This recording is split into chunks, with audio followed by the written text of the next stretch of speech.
See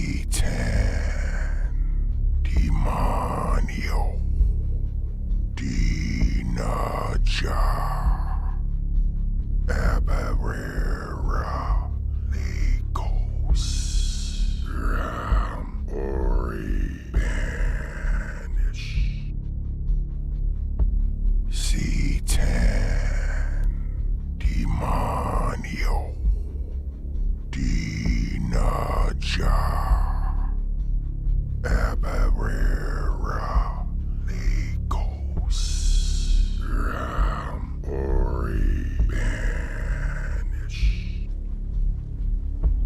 Satan Demonio Dinaja Abarera Legos Ram Ori Banish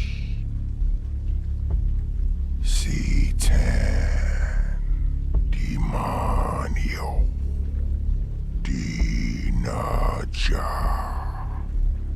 Abarera Legos Ram Ori Banish Satan Demonio Dinaja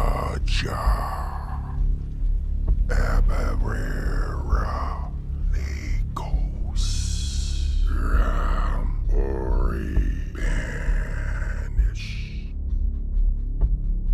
Satan Demonio Dinaja Abarera Legos Ram Ori Banish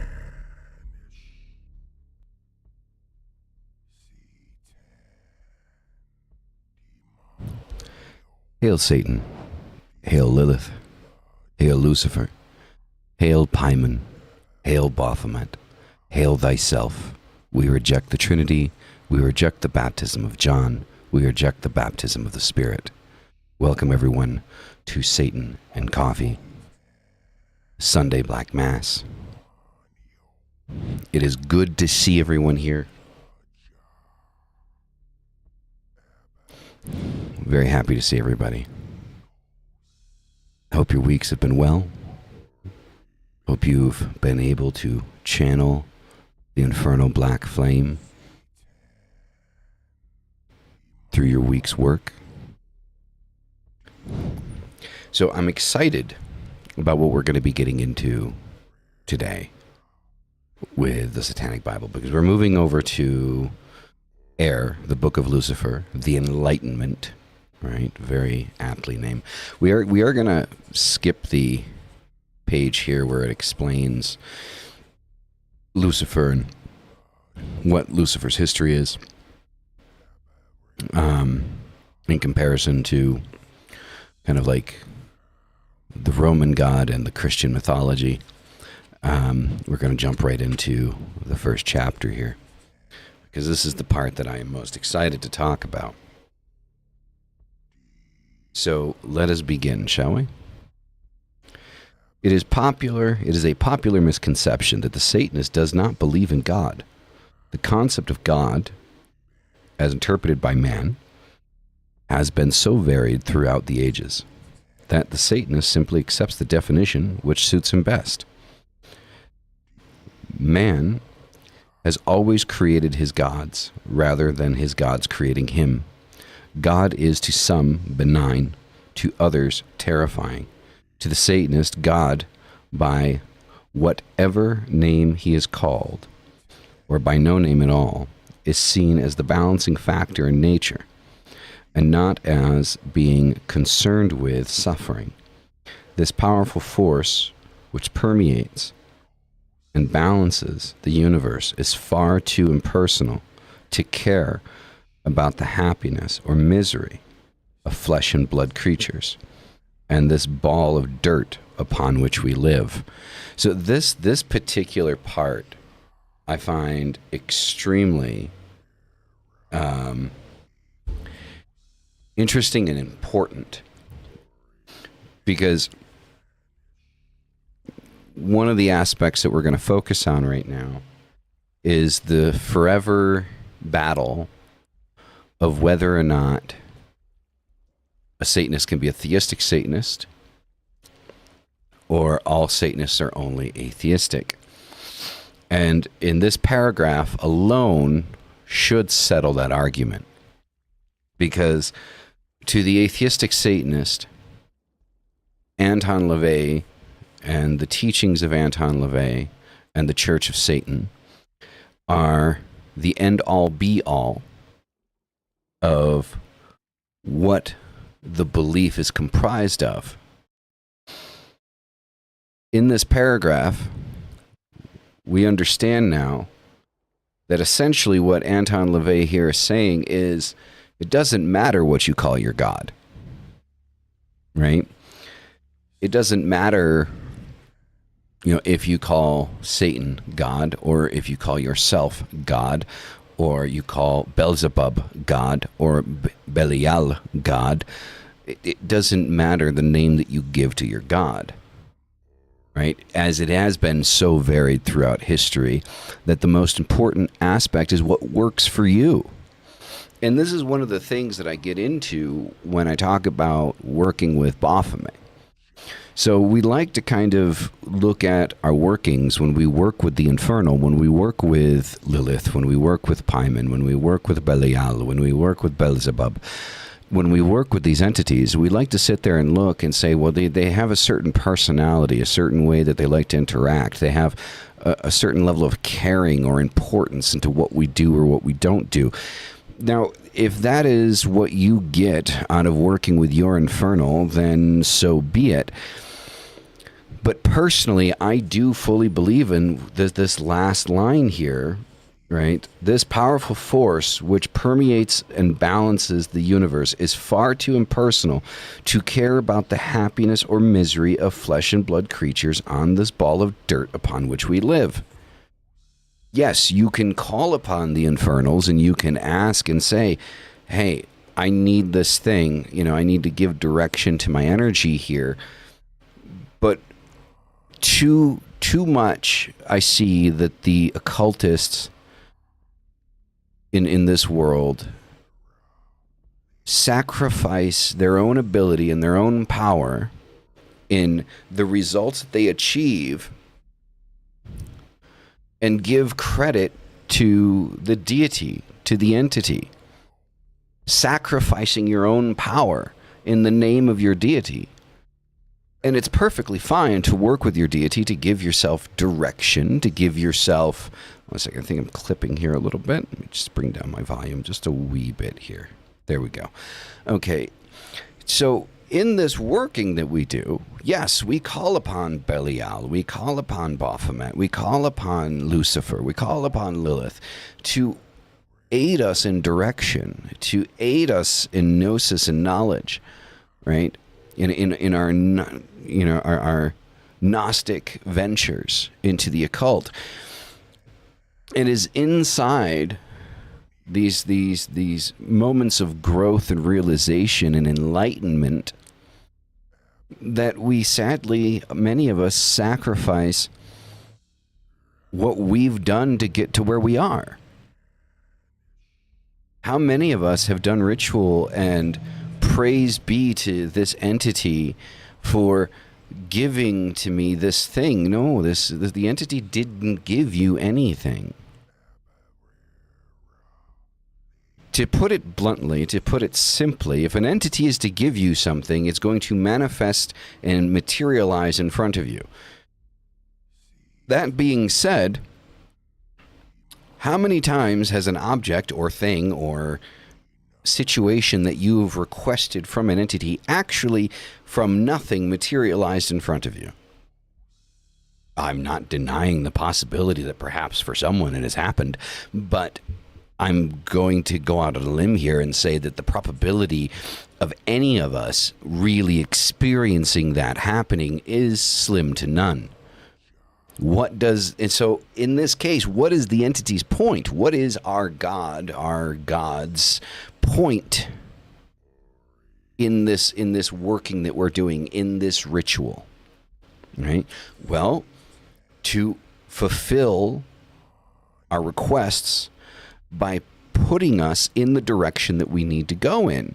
So this can manifest in ways of, for example, working with Belial. Like if you need a change in your life, then things will start to fall away in your life. Like situations will start to happen that you didn't think could happen. And this will force you to stop talking to certain people that are in your life. This will force you to move on into different directions. And that is how that manipulation happens. But at the end of the day, that's your energy doing that. Right? That's you beginning to kind of exalt that energy externally and beginning to notice things that were already there that perhaps you didn't notice before. And so we're working in the realm of knowledge inside of this energetic manipulation, right?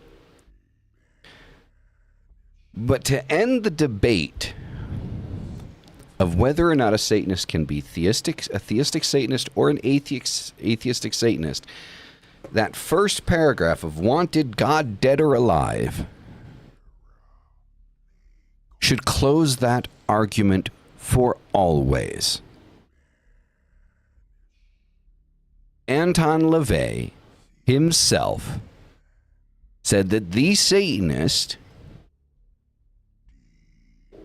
works with the God or calls God to whatever that particular Satanist feels that they need to call God, whether that be him or herself or an external entity.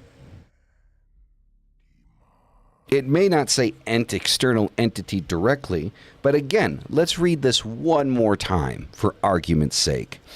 It is a popular misconception that the Satanist does not believe in God. The concept of God, as interpreted by man, has been so varied throughout the ages that the Satanist simply accepts the definition which suits him best. Whatever definition you decide to give to the term God is the definition that you are going to work with as a Satanist, theistic or otherwise. Man has always created his gods rather than his gods creating him. God is, to some, benign, to others, terrifying.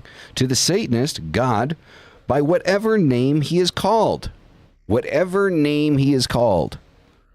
Beelzebub, Satan, Lucifer, myself, thyself.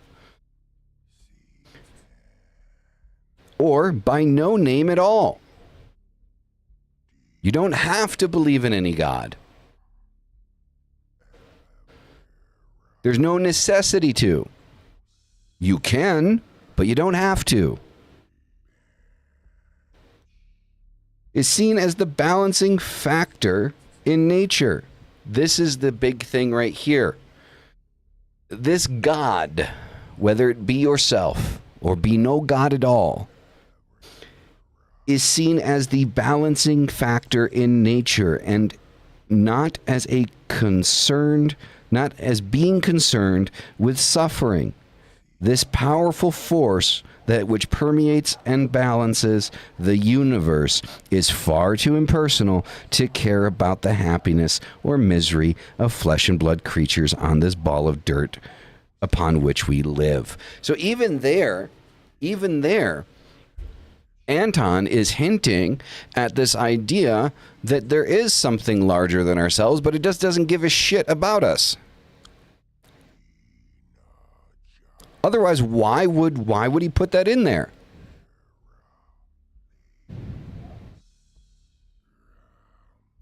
Why would he put that in there? Why would he hint at this idea that there is something at a grander scale than ourselves? Just to say there is nothing. It is only you. It is only you that has control over what you do. Many of the entities that we work with are able to manipulate certain aspects of the things that we request them to. This kind of goes back to what I was talking about Apocrypha this past Friday, is this idea that we need a God, we need a deity, we need an entity in order to be occultists. At the end of the day, the biggest thing that we work with is nature. Because it's the energy source that we have immediately on tap.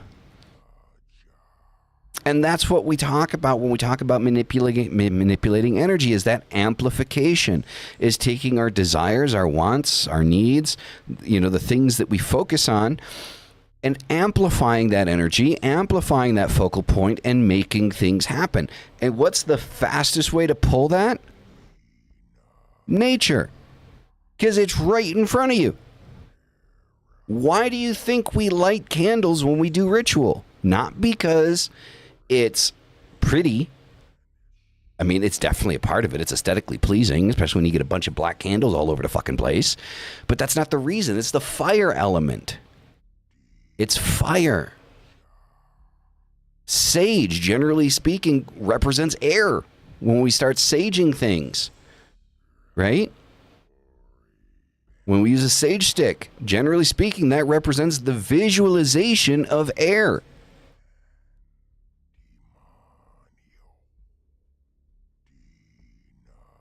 So each thing that we use in ritual, generally speaking, has a natural energetic representation.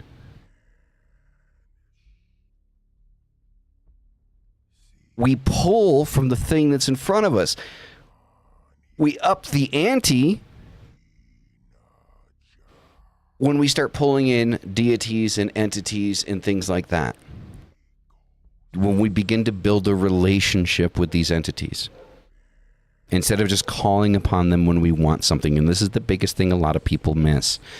So many people want to jump in and start working with Belial and Beelzebub and King Paimon and Lucifer, Lilith, Satan, Baphomet. So many people want to jump in and start working with these entities and just get what they want. And you're missing the point. If that is you, you are missing the point. Because the point here is not to get what you want. Well, my work with Baphomet, the years that I've been working with Baphomet, has never been about getting what I want, but building a foundation, a spiritual relationship with this entity. And the things that I need in my life generally just kind of come to me when I think about this need of a change or a movement in my life. The opportunity will present itself consistently and constantly without actually ever having to go into ritual. And this is one of the advantages of building that relationship with the entity that you're working with. Because once you build that relationship and you have that foundation, it's no longer a sense of, I'm going to do a ritual because I want a new fucking car, or because I need a new job, or because I need a new direction in life, or because I need motivation. You pull that from the relationship. The flame is lit. The flame is the light of the illumination. Exactly. Thank you. The black flame is lit. And once you have that black flame lit inside of you, that black flame is going to guide you. Let us continue. Anyone who thinks of Satan as evil should consider all the men, women, children, and animals who have died because it was God's will. Certainly, a person grieving the untimely loss of a loved one would much rather their loved one be with them than in God's hands. Instead, they are consoled by their clergyman who says, "It was God's will, my dear," or "He is in God's hands now, my son." Such phrases have been a convenient way for religionists, there we go, to condone or excuse the mercilessness of God. But if God is in complete control and as benign as he is supposed to be, why does he allow these things to happen? Too long have religionists been falling back on their Bibles and rule books to prove or disprove, justify, condemn, or interpret. This is something I think many of us have been saying for years, right? I mean, a lot of us probably got it out of this book. right? Just by reading that, it's like, that's so true. I should do an ASMR video. I mean, I could, I suppose. The Satanist realizes that man and the action and reaction of the universe is responsible for everything, and doesn't mislead himself into thinking that someone cares. No longer will we sit back and accept fate without doing anything about it, just because it says so in chapter such and such, Psalm so and so, and that's that. The Satanist knows that praying does absolutely no good. In fact, it actually lessens the chance of success. For the devoutly religious too often sit back contemplating and pray for the situation which, if they were to do something about it on their own, would be accomplished much quicker.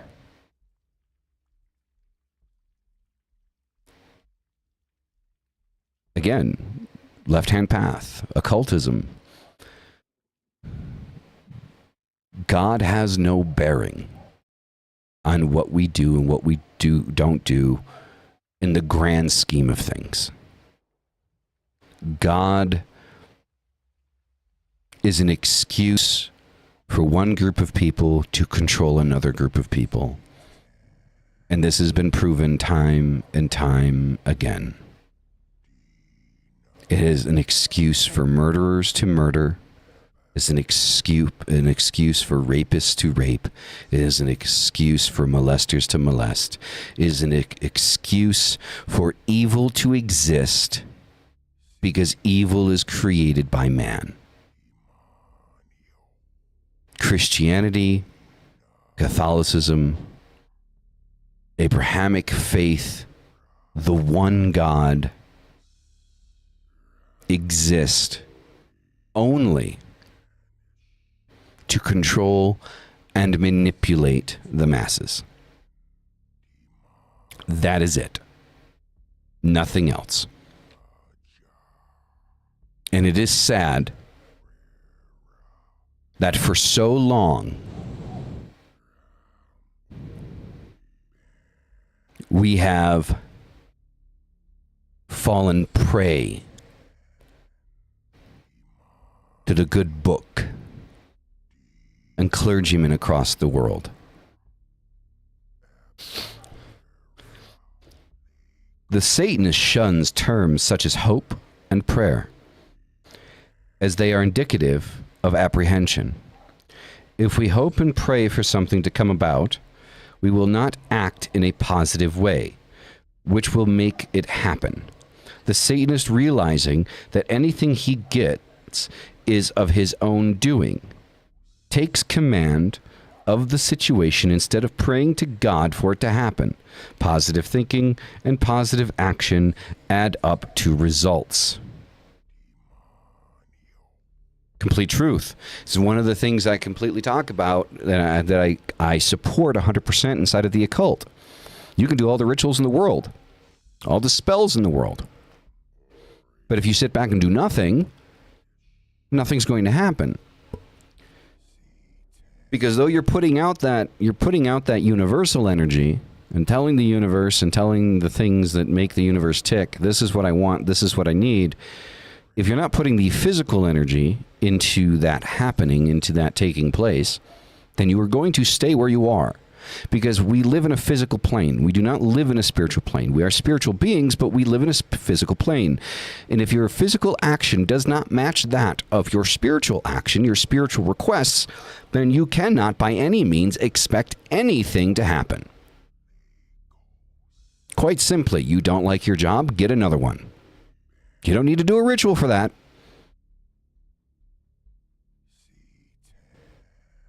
Now, you can start looking for a job, do a ritual, and say, this is the kind of job that I want. I really want this kind of job that pays me this much money, and then start to focus on that and kind of put that into motion. And now your spiritual energy and your physical energy are lining up. So what's the likelihood that you're probably going to get that new job with that new pay rate that you want? You got a good possibility of it actually happening. But you've gotta move. You gotta do something. You want to get fit? You want to look better? You want to feel better about yourself? Well, again, we live in a physical plane. You can do a ritual to eat, to look better, to feel better, to have more energy.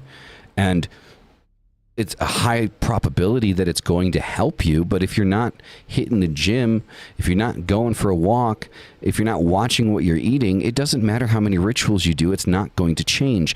Your physical energy needs to match that what you're sending out spiritually, energetically. Your physical energy has to match. And one of the reasons a lot of us run into a lack of results when it comes to our ritual work, when it comes to the things that we do, is because our physical actions do not match the spiritual actions, right? We're not doing what we're spiritually asking for.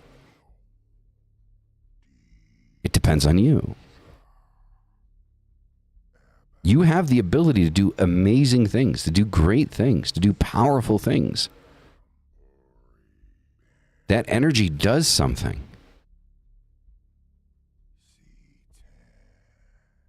So many times I've seen people that do the physical action of it, don't have the spiritual side of it, doesn't happen. The moment they incorporate the spiritual side of it, right, they start putting the spiritual energy out there for it,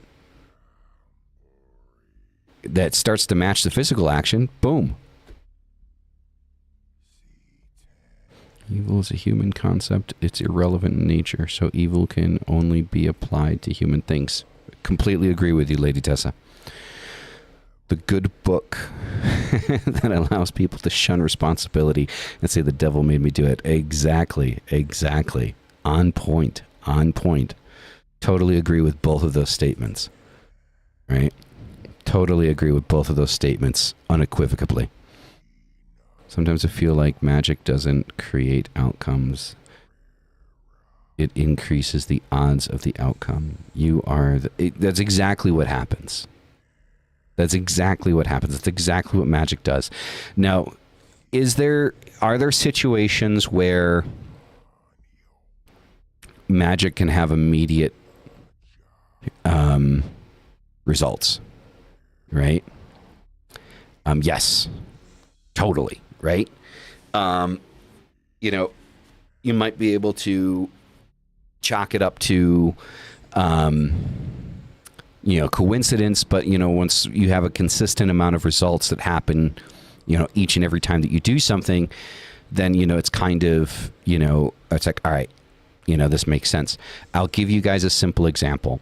All right. I've done this for years. I don't overdo it because I don't want to lose its potency. But so, for example, I have a silver coin that I use for spell work. And yes, even though I'm obsessed with ritual and I love going into ritual, I still do spells on occasion. And so I do a simple money spell every full moon. Every full moon, I'll do a simple money spell. I go to my roof because it's, I live in the city, so the best way to get the moonlight is on the roof. So as long as the moon is visible, it's a full moon, I bring my cast iron cauldron, water, place the coin in the water, and allow the moon to reflect into the water and off of the coin. It's a very beautiful spell, by the way, because the reflection of the coin through the water and the moonlight is just impeccable. I'm not going to tell you what I say. That's for me. You can make up your own shit. It's a super simple spell, but as I'm, speaking my words, I sprinkle some sea salt into the water. Takes about a total of, I think in total you're talking about maybe 20 minutes, the whole spell. I call it a spell because it's less than like a half an hour and there's no candles or anything like that. It's just pure moonlight. And generally speaking, every single time that I've done that spell, within a week, something pops up that I did not have planned the month prior, and I get money. Could be some design work. It could be any plethora of things, right?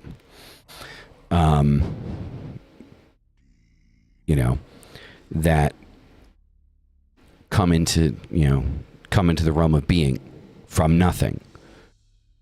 But it works every single time. Every single time I've done it, it's worked.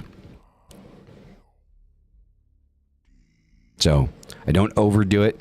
I don't do it, every night, every week, anything like that. Full moon, once a month. And there's some months that I don't do it. Like there has been a couple of months that I haven't done it because I haven't needed it.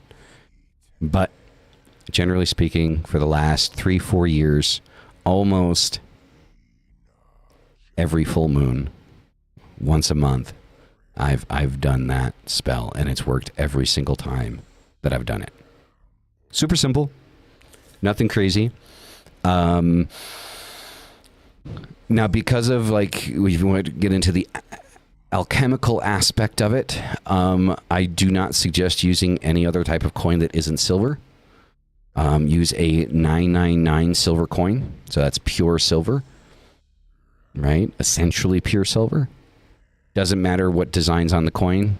Doesn't matter. Right? Wherever you can get a silver coin about the size of a $50, a little bit bigger.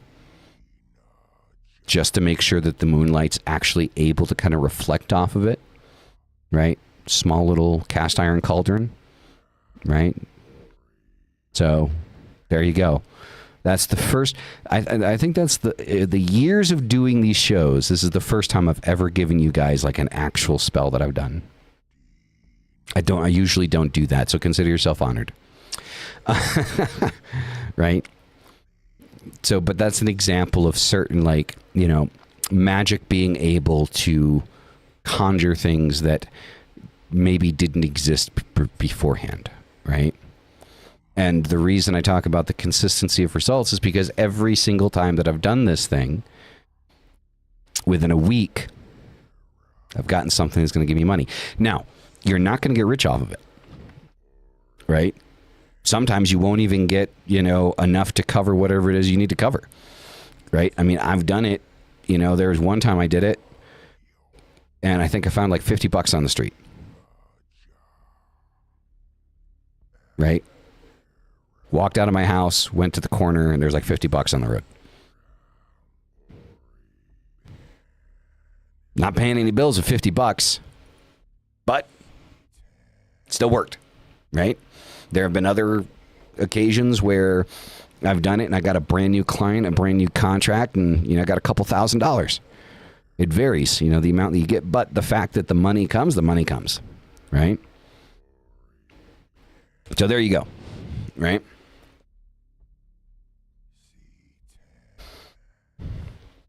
Just as the Satanist does not pray to God for assistance, he does not pray for forgiveness for his wrongdoings. In other religions, when one commits a wrong, he either prays to God for forgiveness or confesses to an intermediary and asks him to pray to God for forgiveness for his sins.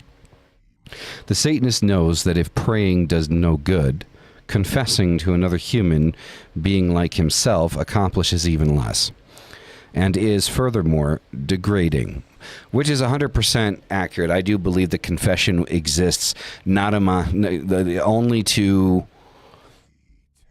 degrade and make you feel less human, to make you less confident in yourself. Because even though inside of the church that they say that literally as they walk out of the confessional, they forget, everything the person has said to them, which is absolute bullshit, because in the legal systems, it's happened a few times that priests have been summoned to court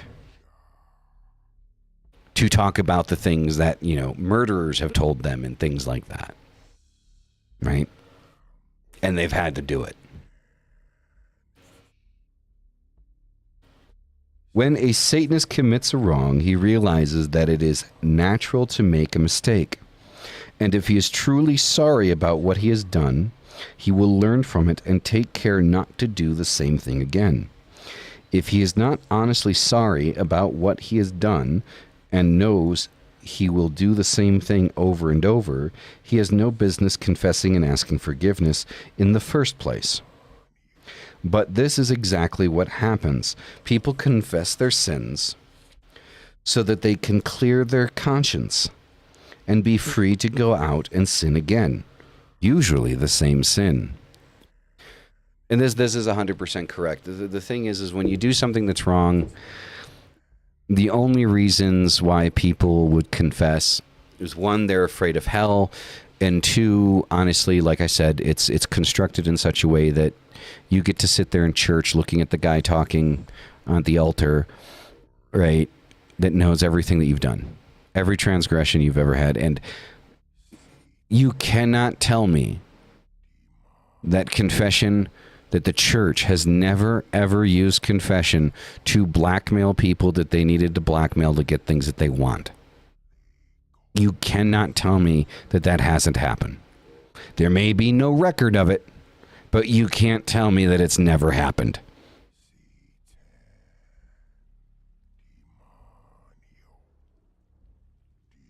Right? You cannot tell me that that has never, ever happened. That the church has never used to their advantage these idiots that go into the confessionals and talk about the stupidest shit that they've ever done. And when they need something, and it's a powerful individual, right? You can't tell me that they haven't taken advantage of that situation. You just can't.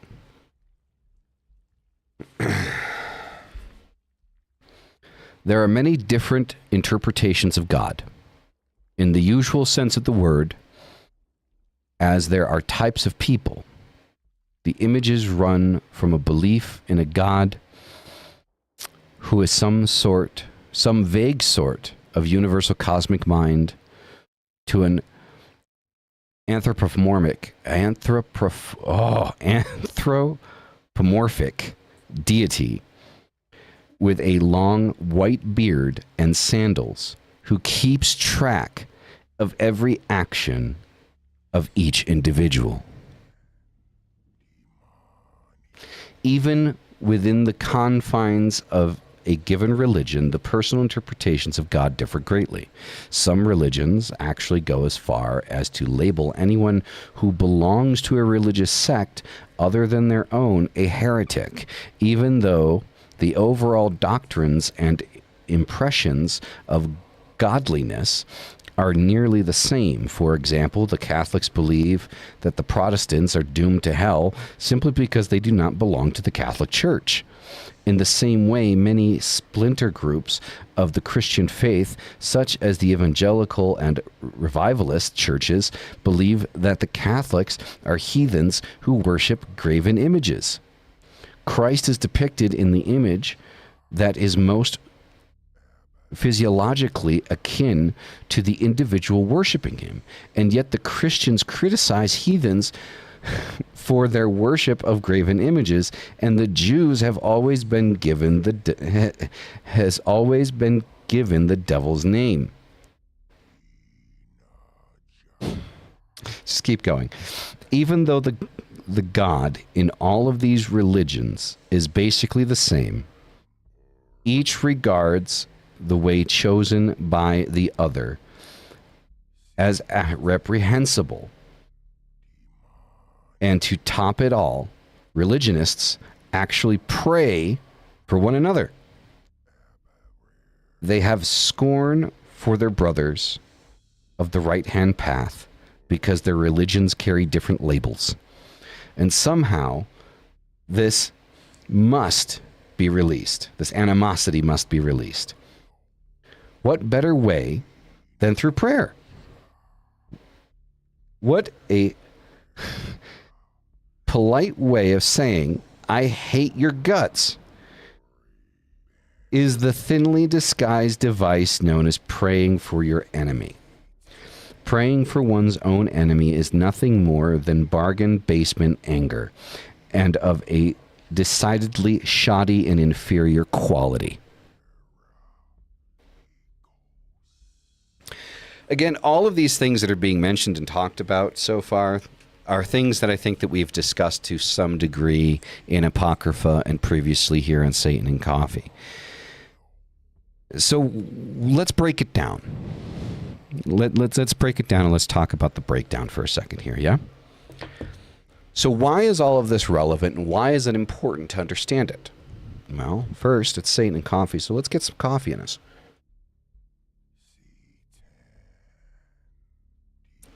Today I'm doing a hazelnut cappuccino. So, it's important to understand this because these monotheistic one-God religions, regardless of the label that you give it, operate off of one premise: guilt. Guilt and fear. So two premises, basically, but the biggest one is guilt. Guilt and fear. That you need to feel guilty for being who you are, regardless of who you are. You could be the most Christ-like individual on this planet, and they will still find something for you to feel guilty about. Right? Because nobody can be as righteous as a clergyman, right? And fear. Fear of an ultimate end. Fear that if you don't do things the way that the church tells you to do things, because if the church tells you to do something, that means that God told the church to do it that way. And so if you defy the church, that means you're defying God. And if you're defying God, that means you're going to go to hell. Even though God supposedly loves me with all of his heart and wants to see me succeed and knows that I'm human and knows that I make mistakes because Eve decided to eat a fucking apple that I had no idea existed, right? I need to be afraid of what my actions are going to ultimately add up to at the end of my life.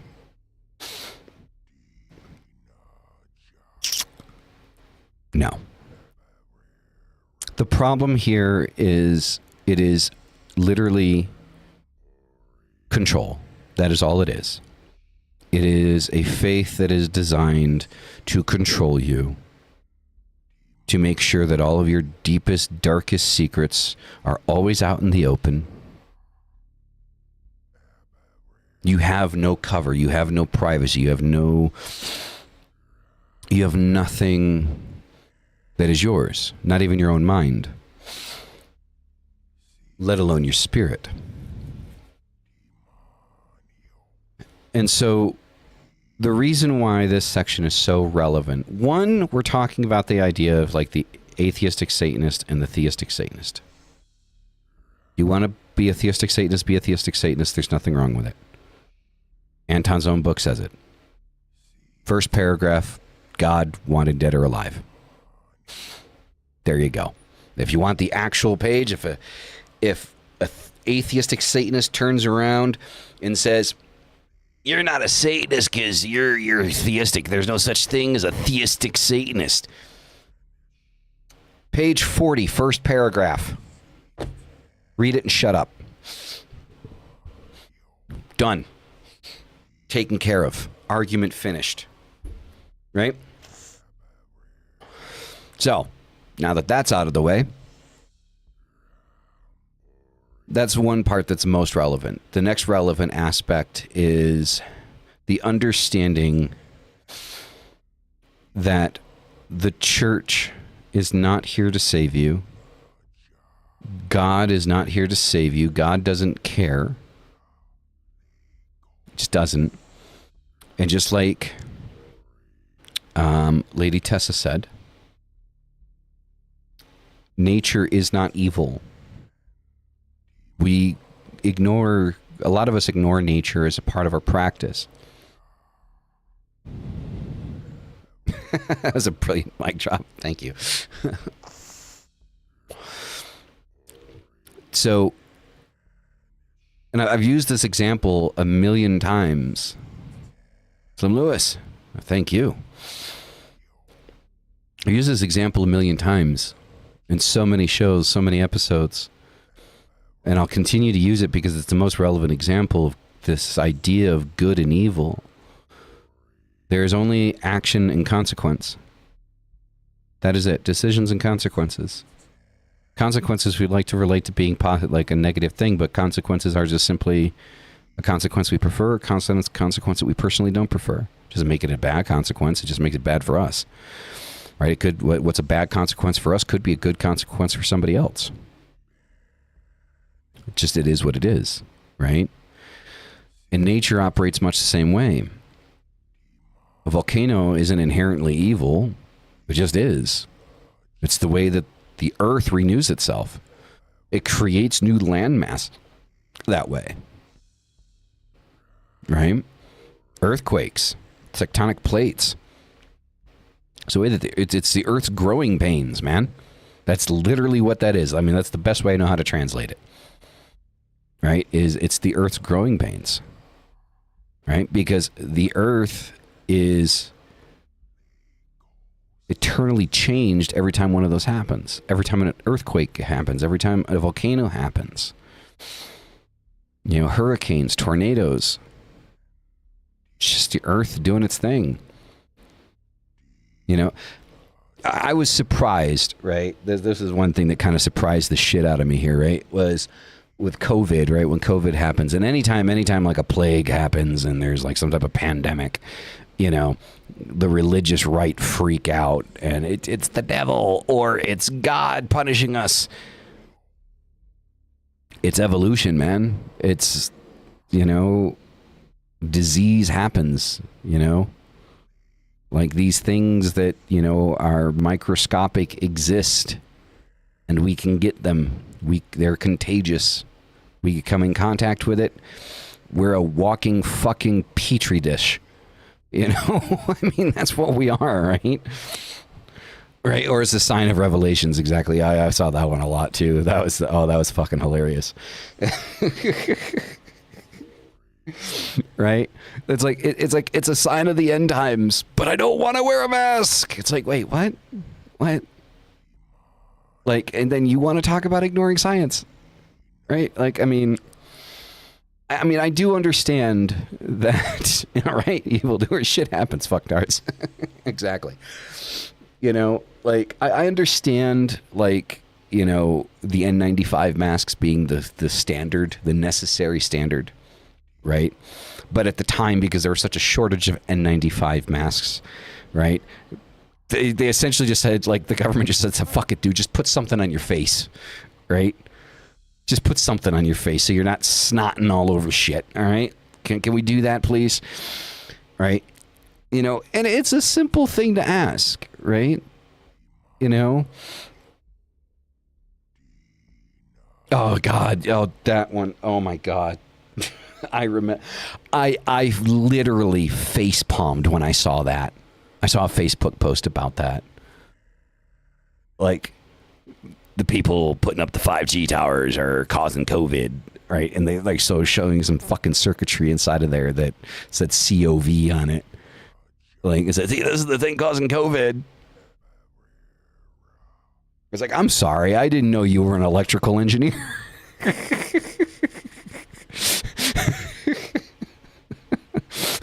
Like, I mean, just do a fucking Google search on the circuitry, man. You'll find out what the fuck it is.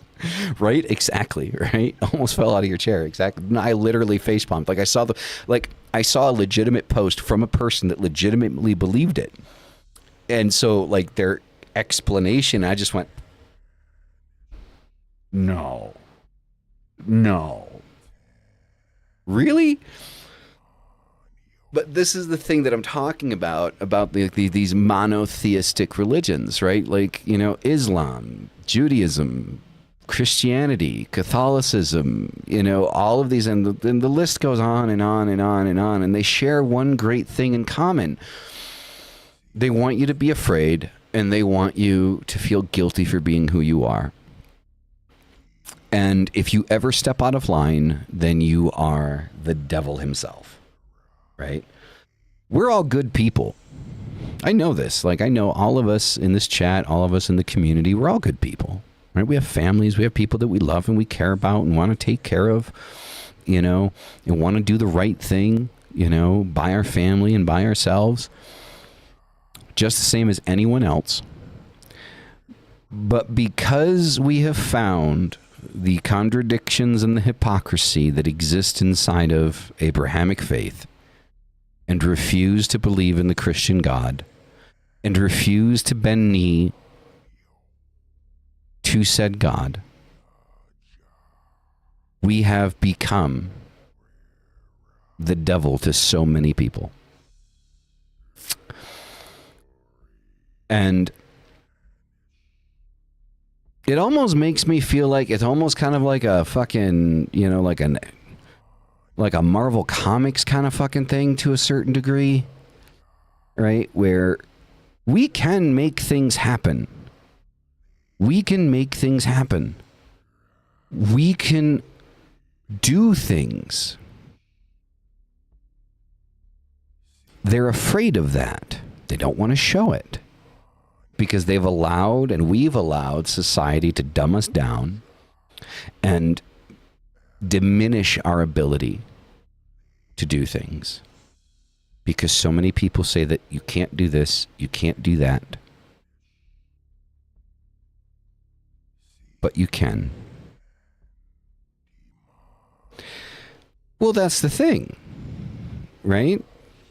One aspect of that was to, you know, teach children to fear their parents, right? Because God is like the ultimate parent, right? So, you know, are you God-fearing, right? You need to be afraid of your parents in order to respect. It's respect through fear, right? Yeah, obedience through fear. Throughout the centuries, the easiest way to make people obedient is to make them afraid. And society and governments continue to use that formula nonstop.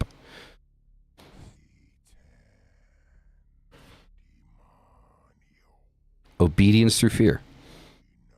If you're afraid of God, which is the ultimate parent, then you're afraid of the church. If you're afraid of the church because the church supposedly speaks for God, then you do what the church says. The church has ultimate power. One of the biggest things that the church has been running into, at least the Catholic Church has been running into recently, is the fact the amount of people that are not going to church. It's one of the biggest things that they have going on right now, is that there's a lot of people that aren't going to church anymore. Right? And new believers are not coming in because now the hypocrisy is out there, right? Especially when it starts to come into like the LGBTQIA plus community and all of that, you know, because they've shunned those people for so long, right? Saying that this choice that you have made or this person that you are, right, is against our scriptures and you are not welcome here. And now that people are able to become more open, you know, about who they are, you know, as a person, they're refusing to go to church, right? They don't want to believe in God. They don't want to believe in the church, and the numbers have dropped. Why do you think the church is starting to accept, you know, gay couples? And they're like, at least some Christian churches are now starting to do gay weddings, you know? Because it's a numbers game. They thought that they could stand on their pedestal and die on that hill, and they're very quickly beginning to realize that they're unable to die on that hill because they're losing the hill. So now they're all starting to allow certain things that they've never allowed before. Do not confuse this with compassion and understanding. This is not compassion and understanding. This is a numbers game.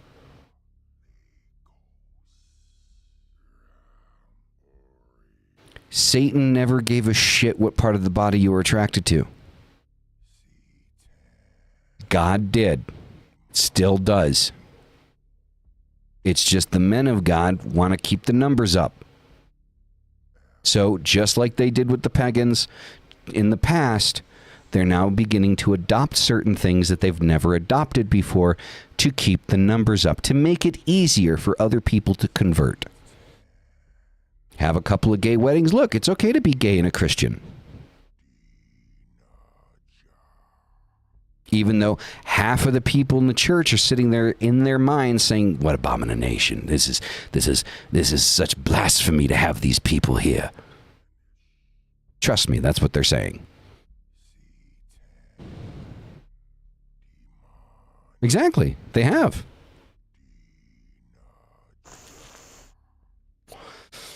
But that want for God that the church creates is so strong. It's so sad that people will sit in a room full of people that hate them. I don't get it. I personally don't get it. I don't get it. But to each their own, right? But I would definitely say do not misunderstand the church for beginning to understand and accept. That's not what they're doing. Exactly, right? Exactly. Considering the church, like the Christians, like they crucified and burned homosexuals. But hey, so ignorance is bliss, but with all these scare stories and conspiracy theories, ignorance seems more like being terrified of everything all the time.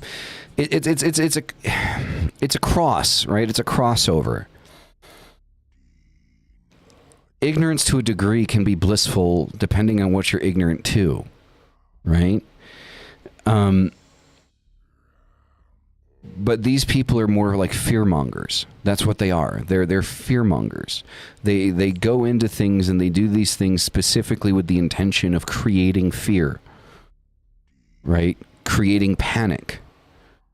And understanding that a lot of people don't know, who are the people, like when that whole COVID thing with the 5G towers happened, who were the people that fell for that? The older generation that doesn't understand electronics, they fell for it. 50 plus people fell for that. Right? Because they drew a line and a dot and connected 3 letters, COV. Oh yeah, of course they do. They go after people with disabilities as well, especially the evangelicals. The evangelicals go after people as well, right? They go after them hardcore. It's a bad thing to have a disability. It's something that's out of your control, is what it is.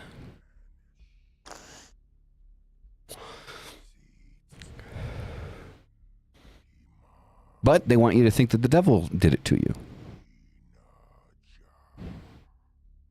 The only thing the devil ever did in the Bible was provide an option. Deliberate actions does not mean ignorance. Mm-hmm.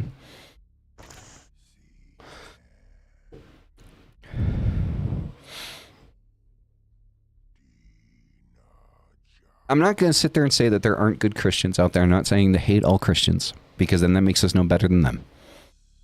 It truly does. It makes us no better. It's easy. It's easy because their book, tells them to kill us. Exodus 22:18. I will never let that go. Thou shalt not suffer a witch to live. Right? In every single translation, it has something to do with killing a witch. Right?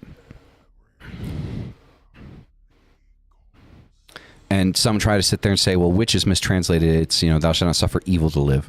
It's like, yeah, but we're what they consider evil. We are to them the epitome of evil. That's what we are. Right? That's who we are to them. End of story. Right? We are the evil. Satanic witches, herbalists, like it doesn't matter what spectrum of the occult you sit on, you are evil. Exactly. It doesn't matter where you sit. You're evil, right? Unless you sit in their pews. And if you look at what they're saying online of every denomination, they always talk about war, battle, putting on the armor of Christ, and fighting evil. Some specifically say spiritual war. Some just say war. And then you look in the good book, Exodus 22:18. Thou shalt not suffer a witch to live. Thou shalt not permit a witch to live.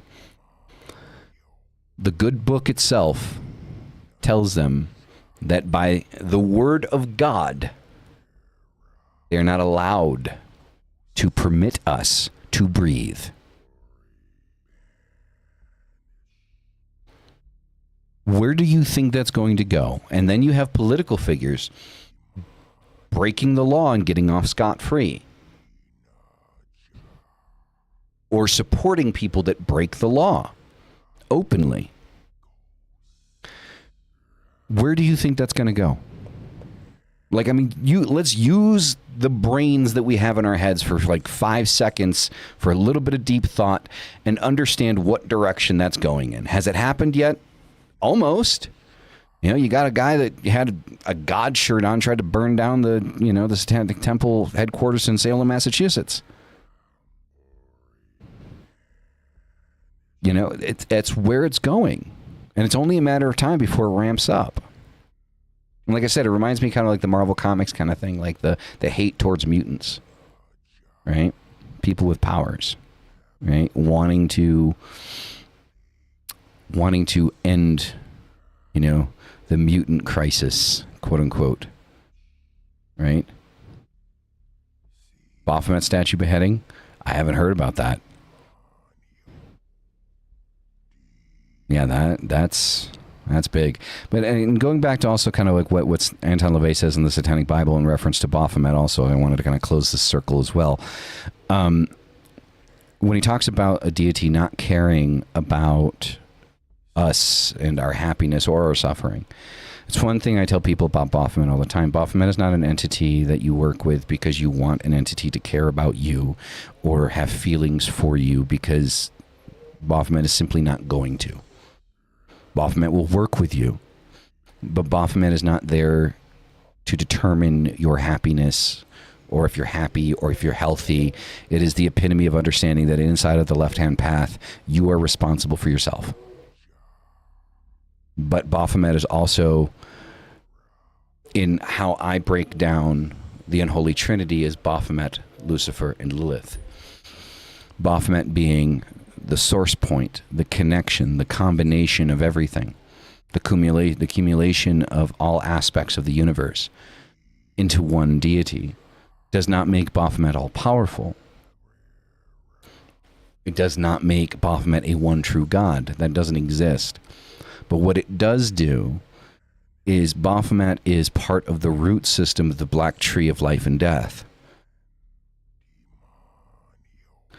And the root system is the most powerful aspect of the tree, not the branches. The branches are the weakest.